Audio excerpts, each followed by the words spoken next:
Chicken pizza তৈরির জন্য প্রথমে ডো বানিয়ে নিব। তার জন্য ময়দা দিয়ে দিয়েছি, ইস্ট দিয়ে দিয়েছি, গুঁড়ো দুধ দিয়েছি, চিনি দিয়েছি এবং লবণ দিয়েছি।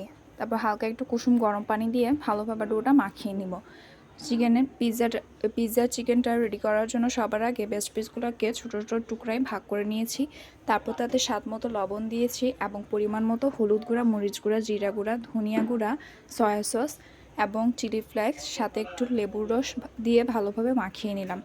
তারপর তেলে দিয়ে ভেজে নিব। পিৎজার সসটা রেডি করার জন্য সামান্য পরিমাণে লবণ দিয়ে দিয়েছি। তারপর একটু চিলি ফ্লেক্স এবং গুঁড়ামরিচ দিয়েছি। তারপর একটু টমেটো সস দিলেই পিৎজা সসটা রেডি হয়ে যাবে। তারপর পিৎজাটা ট্রেতে বিছিয়ে নিয়ে তাতে সসটা দিয়ে দিব। তারপর একটু চিজ দিয়ে দিয়েছি। তারপর পিৎজার উপরে যে যে টপিংসগুলো পছন্দ মতো সাজিয়ে দিব।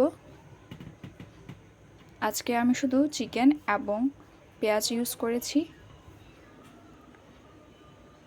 সব কিছু দেওয়ার পর আরেকবার একটু চিজটা ছিটিয়ে দিব। তারপর ওভেনে বেক করে নেব। বেক করতে দেওয়ার আগে পিৎজার সাইডে ডিম ব্রাশ করে দিব এবং বেক হয়ে আসার পরে ছবি দেয়া হলো।